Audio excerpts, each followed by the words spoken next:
Isang masayang pamilya. Anak na mahal ang kanyang mga magulang. At anak na isasakripisyo ang lahat. Paano kung sa isang iglap ay masira ang pamilya niyo?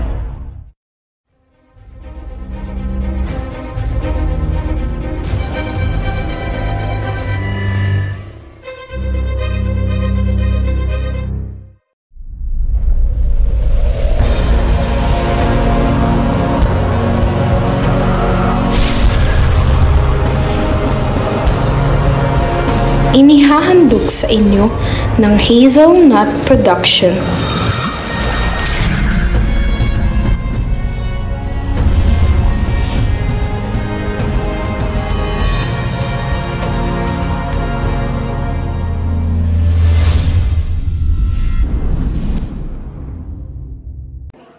You know what, Eunice? I'm so stressed with my student. None of them answering my question. What is the largest span time of Earth history? Gosh, I already gave the copy of the presentation. None of them read and study it. It is so stressful for being a science teacher. The answer is just a Precambrian superior. What a simple answer. Oh, really? That's bad. Pero teka, talaga bang pupunta ka na sa family mo ngayon? Yes, since it's been a year na din naman, so... Talaga? Napatawad mo Buto na ang... na sinigang!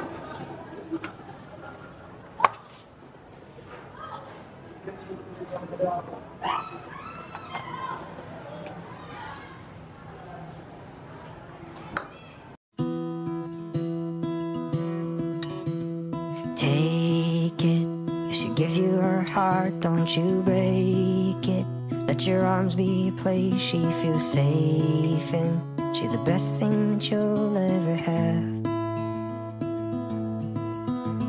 She always has trouble falling asleep, and she likes to cuddle while under the sheets. She loves pop songs and dancing and bad trash TV. There's still a few other things. She loves love notes and babies, and likes giving gifts, has a hard time accepting a good compliment. And she loves her whole family and all of her friends. So if you're the one she lets in. Ang saya namin tingnan sa mga imahinasyon ko. Hindi ba maaaring maging masaya kami sa totoong buhay na meron ako?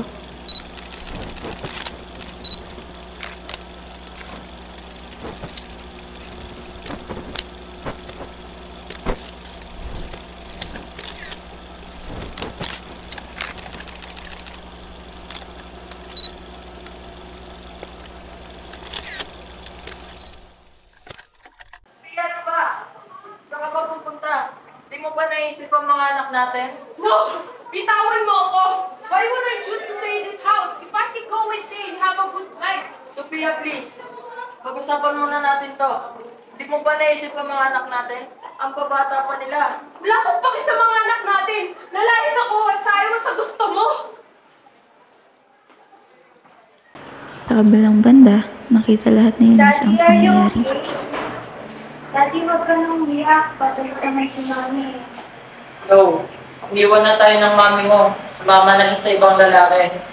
Dahil din si Mami dapat. Hindi na din tayo maaari.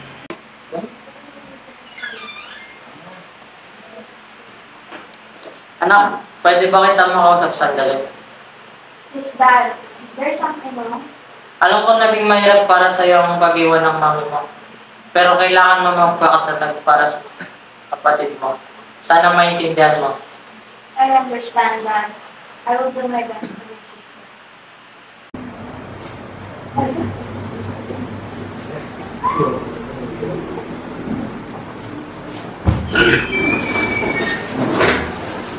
Daddy, are you drunk? Gutom na po kami ni Jana. Wala ba kayo dalang pagkain? Here, buy your foods.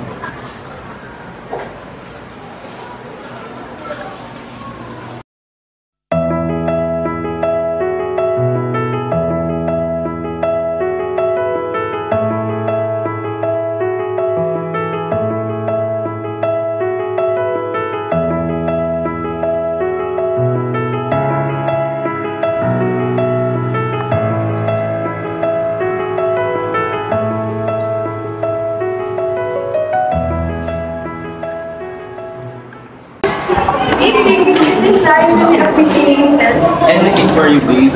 Babe, I'm hungry. Let's eat now. Where do you want it? Kahit saan, basta mamaharin para masarap. Oh, okay, let's eat there. That's my favorite restaurant. I'm sure magugustuhan mo dyan. Sige.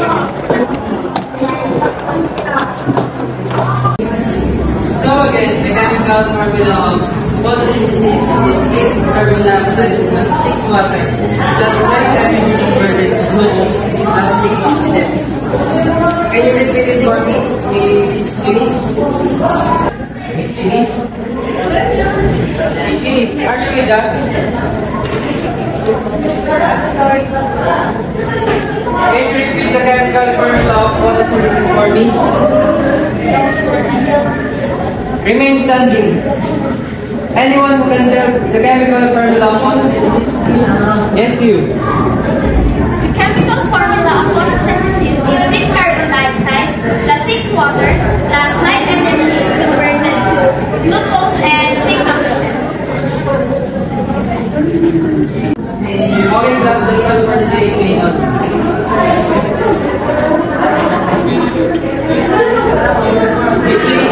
Pwede ka ba makisagsalit? Miss, ayos ka lang ba? Napapansin ko kasi wala ka sa sarili sa klase ko. Wala pa lang din mga pinapasa mo activities. At higit sa lahat, mabababa din ang mga nakukuha mong score sa mga quiz mo. Kung ipagpapatuloy mo ito, maaaring matagdal ka sa honor list. Graduating ka pa naman. Babawi na lang ako sa school. Madami ko kasi talaga problema sa mga ate, hindi ka ba talaga babalik sa mami? Para pwede ba?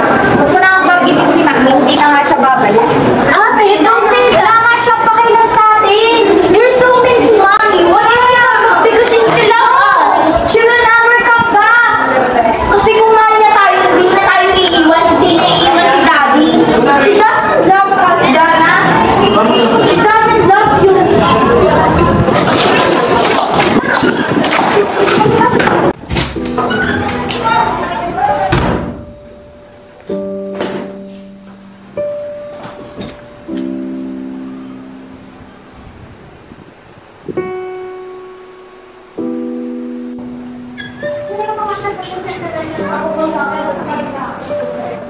Jana? Jana, I'm sorry. Please, I didn't mean that. Forgive me.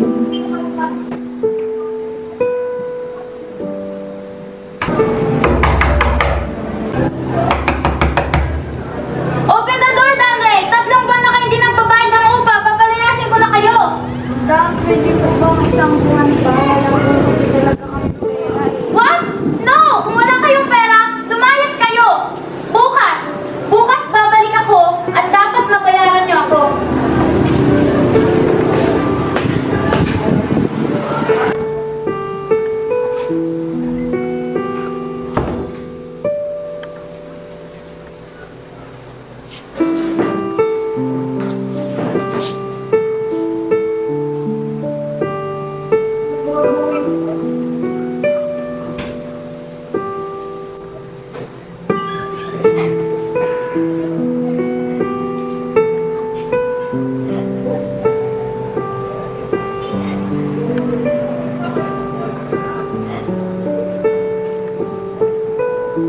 Matapos makita ni Danray ang sakit at paghihirap ni Eunice, naisip niyang baguhin at pumawi sa magkapatid.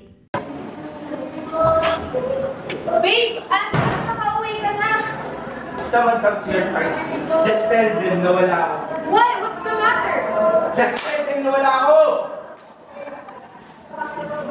Ano ba, Leonard? Kaya ka pa nagkautang ng ganito kalaki. Akin na nga yun. Wala kang may tulong dito. Sabihin mo na lang na wala ako! Sabihin mo yung totoo sa akin. Hindi nagbumukha kang tanga na walang alam. Pwede bang manahimik ka na lang? Bitawan mo ako, nasasaktan ako.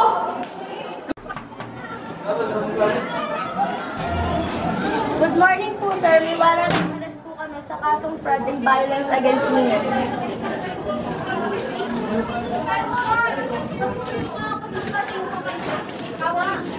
You have right to remain remain silent. Anything you say can be used against you in a court of law. You have right to be an attorney. If you cannot afford attorney, one will be appointed for you. Do you understand, sir?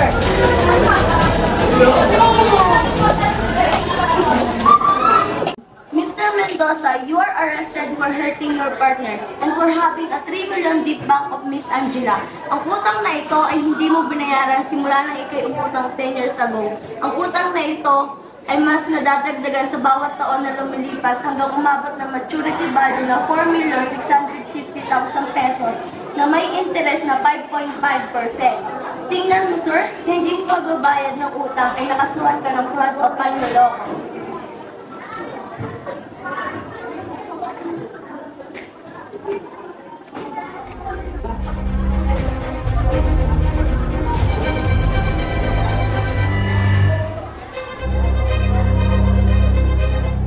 Paano mapag-usapan ito, Miss Wangko? Kulong nyo na yan. Wala na tayong dapat pang pag-uusapan pa. I don't want to talk to a person like you, a fraud.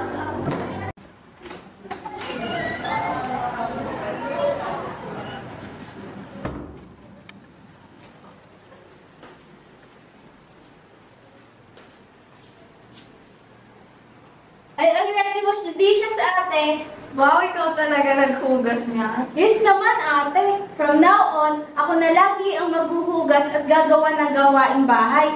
Para pag uwi mo galing sa trabaho, hindi mo na problemahin ang mga gawain dito sa bahay. Magpapahinga ka na lang.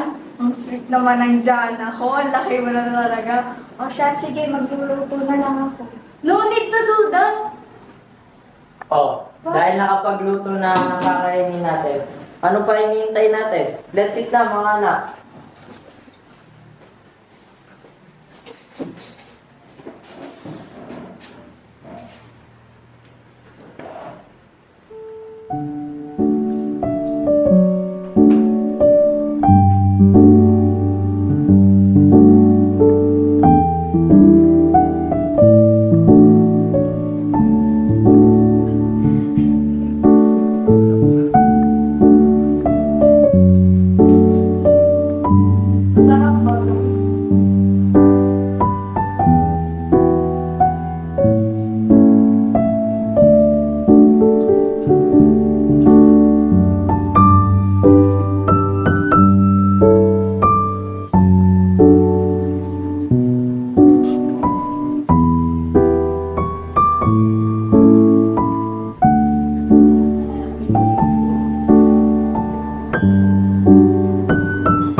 Mga anak, pasensya ka pala kung hindi ako naging isang mabuti ng sa'yo. Lalo na sa'yo, Eunice, na nakita ko sa iyo lahat ng responsibilidad ng buhay ng anak niyo. Ano ka ba, Daddy? It's fine. I understand you naman kung bakit mo nagawa yun. Tsaka alam kong sobrang naging masakit talaga yung nangyari. Pero alam ko naman na kahit paano hindi mo pinatayan dyan. Yes naman, Daddy. At least, hindi mo kami iniwan at tulad ng ginawa ni Mama. I think it's better if we just eat na lang at wag pag-usapan kung wala na eat. Okay. May good news nga pala. Let's eat, Daddy. Ano yun, Daddy?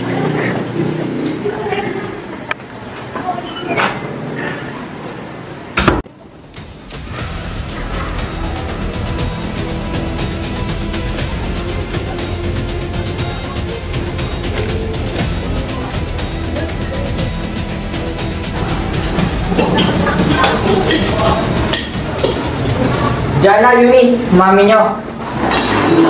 Good news? Asan ang good news dyan? Anak, Eunice!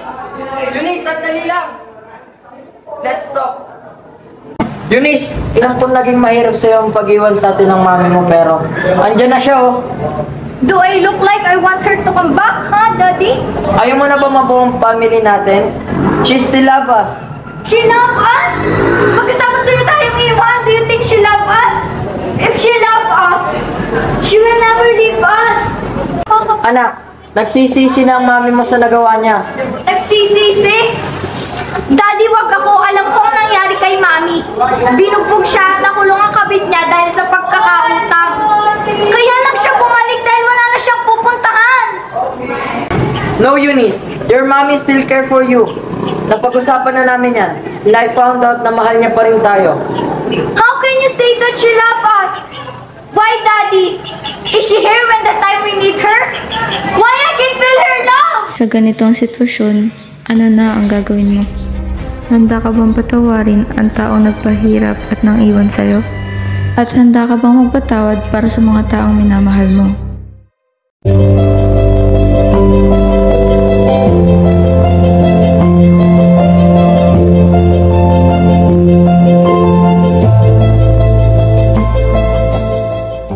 How's your college, Jana? It's fine, Mommy. Nothing much happened.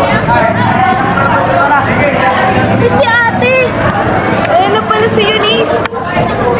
Well, there's blue in the sky every day, but all they want to see is the gray. How are you, Eunice, anak? Kamusta trabaho mo? Mahirap ba? I'm glad na nakapunta ka. Nadalaw mo talaga yung paborito kong ulam na sinigang. Salamat! Halika na, kumain na tayo habang mainit pa. Buti naman nakapunta ka. Sana. Kala ko mag-celebrate na naman ako.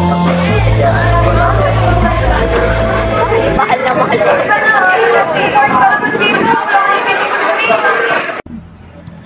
Ano ang masasabi mo o naging karanasan mo sa teleserye pitch na ito? Hi, I'm Jana Alay Sabanate, isang aktres sa teleserye pitch na ito na gumanap bilang nakababatang kapatid ni Eunice. Para sa akin, hindi naging madali yung teleserye pitch namin dahil may mga pagkakataon na nalilimutan namin yung mga lines tsaka hindi nagiging seryoso sa bawat scenes. And since wala ako masyadong experience sa mga acting, nag-adjust talaga ako or kaming lahat para makuha yung expectation ng director na i-act namin sa bawat scene. Ako si Hazel Perez, ang director at producer ng teleserye pitch na ito. Bilang isang director, napakalaking responsibilidad nito para sa akin. Dahil alam ko may expectation din ang mga kagrupo ko sa magiging outcome ng teleserye pitch namin. At bilang isang producer, napakahirap maghanap ng area kung saan pwede kami mag-shoot dahil kadalasan occupied na ang mga areas na pwede namin pag-shootan. Pero dahil sa tulong ng mga kagrupo ko, ay alam ko na naisagawa namin ito ng maayos. Ako po si Lian Situasan bilang scriptwriter and producer. Hindi po naging madali ang pag-scriptwriter dahil kailangan 10 minutes ang script at wala pa akong experience sa pagsusulat ng script. At pagiging producer po, naging mahirap din po kasi kadalasan po occupied yung kailangan naming place kagaya po ng clinic. Ako nga pala si Kishamisi Umali, ang videographer at cinematographer sa teleseryang ito. Nahirapan ako bilang isang videographer dahil madalas nakakailang take kami sa mga scene at madalas nagkakamali din ang mga cast. Nahirapan naman ako bilang isang cinematographer dahil may mga scene pa rin na hindi maiiwasang may ingay na naririnig, kaya nahirapan ako. Hi, ako si Ashley Nis Hernandez, isang bida sa teleseryang aming ginagawa. Ako ay isang kapatid ni Jana at anak ni Danray and Sophia. Para sa akin, sobrang hirap maging bida sa isang teleserye. Dahil hindi naman ako isang seryosong tao, so lagi kaming natatawa tapos nakakailang take kami, matagal kaming natatapos. So, nahihirapan yung mga kagrupo ko. Pero, thankful pa din ako dahil naiintindihan naman nila kung minsan sobrang tagal naming matapos. Kaya, Sophia Maribox, isa ako sa mga aktres sa aming teleserye Speech at ako ang gumanap bilang nanay ni Jana at Liz. Para sa akin, ang pinakamahirap sa role na ito ay dahil wala akong karanasan sa pag-acting at malayo sa aking sarili ang karakter na binigay sa akin. Hello, ako nga pala si Danray O. Pagaduan, gumanap bilang tatay ni Jana at Eunice. Para sa akin, hindi naging madali ang teleserye Peach na ito dahil di sa lahat ng pagkakataon ay nagagamit namin ng kailangan naming area. Hindi rin naging madali sa akin dahil madami akong line sa scene. Ako si Leonard Mendoza, gumanap ako bilang actor sa aming teleserye Peach, bilang isang lover ni Sophia.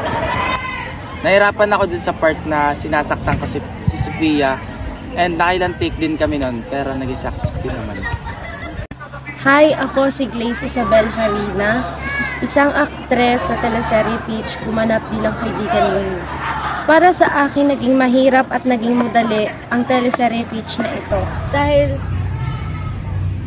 ang mahirap na naranasan ko dito ay yung ang makasama si Eunice sa isang scene, which is kapag iti-take na yung scene na yon, hindi kami nagseseryoso parehas kami nagtatawanan. At ang naging madali naman sa teleserye Peach na ito ay iisang scene lang ang ginanapan ko. Hi, ako si Maria Angela Nicole Swangco, isang actress sa teleserye Speech na ito. Gumanap bilang uutangan ni Leonard. Para sa akin, hindi naging madali ang teleseryeng ito kahit kakunti lamang ang ginanapan ko. Hindi rin naging madali ang paghahanap ng places na pagpipilman kasi ginagamit din ito ng ibang group at section. Ako si Julio Mardimon Poste at isang aktor sa teleseryeng Peach na ito bilang isang teacher ni Eunice. Masasabi kong mahirap mag-film habang maingay sa klase at nakakadistract ang mga tumataong klase at mahirap din na mag-solo. hello, ako si Eliza Jane Bendoy, isa sa mga aktres sa teleserye Peach na ito, na gumanap bilang may-ari ng inuupahan. Nag-struggle ako sa role ko dahil kailangan galit, mataray, since hindi nga binayadan. May mga karanasan naman ako sa pag-act like school performance task, mga role play, pero at the end naman ay worth it. Hi, I'm Jacqueline Rodriguez. Ako ay isang actress sa teleserye Speech na ito. Ako'y gumanap bilang isang pulis. Ang aking experience ay hindi naging madali dahil ang aking bawat lines ay mahaba at ang bawat pulis ay may dapat sabihin na hindi nagkakamali. Ngunit nag-enjoy naman ako sa aking teleserye.